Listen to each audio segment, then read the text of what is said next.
News coming in, getting in visuals, in fact, from Gilgit Baltistan's Skardu, where the Shia community is staging a protest against the government of Pakistan. Now, this comes after the Pakistan government registered an FIR against Shia cleric Syed Bakir al-Husseini, who has been accused of insulting the Prophet. And you can see those visuals. It's a huge gathering there in Gilgit Baltistan's Skardu. It's at a very grand level. You can see that protest happening, and you can see the Shia leader also addressing the people who have gathered there.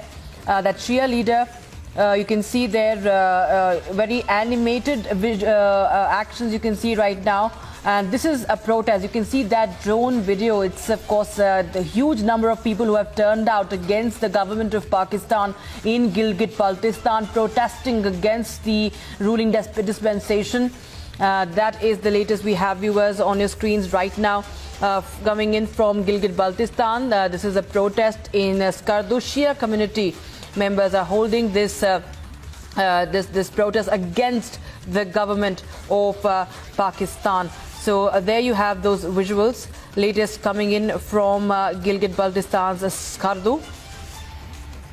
And this is a huge protest against the government of Pakistan. The Shia community is protesting against Pakistan government. And you can see, the country has been plagued with enormous protests for some past few months. And we've seen protests in POK, we've seen protests in Gilgit Baltistan as well. And now we have, of course, Shia community in Gilgit Baltistan also holding protests. And senior editor Shawan Sen is joining us live on the broadcast for more. Shawan, tell us more details about this. This is a huge gathering. Like, people have turned up in thousands, it seems, as far as this video is concerned, protesting against the Pakistani government. Well, in fact, Rakshita, we have got exclusive visuals of what's really happening as we speak right now. Let me just try and explain this to our viewers. Where are these visuals coming from? What exactly is happening in the ground? In fact, this is, as we speak, is a protest that is basically taking place in Gilgit Baltistan. To be precise, it is in Skardu district of Gilgit Baltistan where these protests are actually taking place.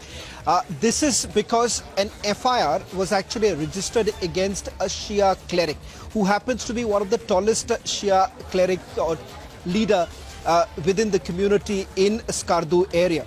In fact, it turns out that an FIR has been registered by the government of Pakistan, because of which a shutter down call was made by the community. In fact, the community has threatened the government of Pakistan to withdraw the FIR. This FIR has been registered under the blasphemy law to begin with. The allegation that has been leveled against the Shia cleric is of insulting and the fact that it is a violation of the blasphemy laws, because of which the protests are now taking place. Now, let me put this into perspective. This is not the only place where these protests are taking place. In Gilgit Baltistan, we are now being given to understand at least in 4 sub-districts is where these protests are actually taking place. Importantly, this is once again a situation where the minorities, the Shia happen to be the minorities in Pakistan, who are certainly raising their voice against the atrocities that have been meted out against them. Secondly, this is not the first time that we are looking at this kind of an uprising within Gilgit Baltistan. Just about a couple of months ago, in the month of January itself, end of December and January, when there was large-scale protest that actually was taking place, this was against certain laws that were introduced by the Pakistani government. That was in terms of taxation that was imposed. And people were up in arms. This is once again a reflection of what's really happening on the ground and a call against the Pakistani army. As we speak, my sources within Pakistan-occupied Kashmir in Gilgit Baltistan specifically indicating, with some of them whom I've spoken to a short while back to get a sense of what's really happening, it turns out that the Pakistani army has basically increased their deployment on the ground. Previously too, there was an internet clampdown that actually took place. As of now, there isn't any clampdown as far as the internet is concerned. But once again, a reflection of what's really happening on the ground right now, Rakshita. The very fact that Pakistani army and the Pakistani government is completely losing control of what's really happening inside. Now, importantly, they have been trying to muzzle their voices. The very fact that back in January, you've had people in Gilgit, Baltistan saying that open up the borders.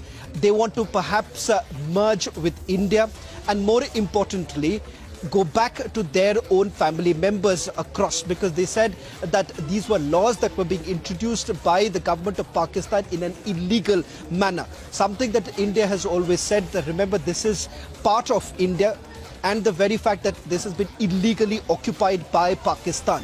And when the very voices in Gilgit-Baltistan are now speaking against the government of Pakistan, it becomes abundantly clear of what's really happening, the way Pakistani army has essentially tried to muzzle the voice of the people of Gilgit-Baltistan.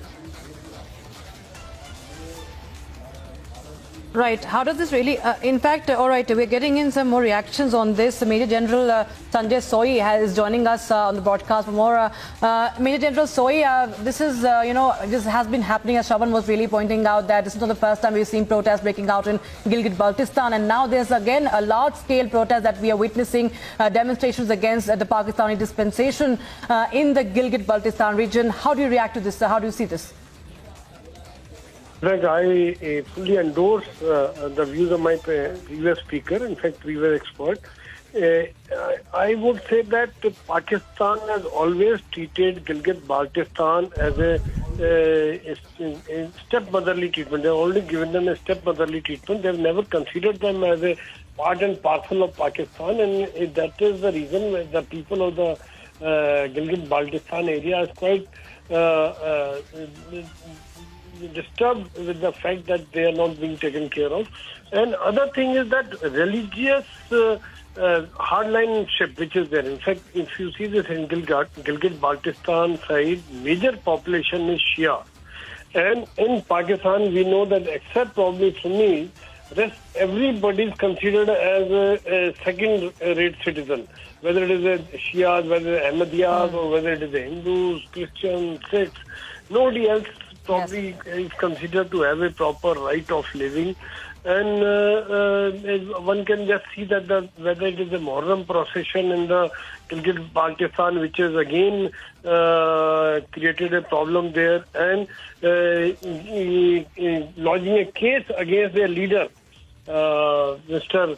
Sayyid Bakir al-Hussaini, who has been accused of insulting the Prophet, is yet another example of high-handedness by the government and religious hardliners.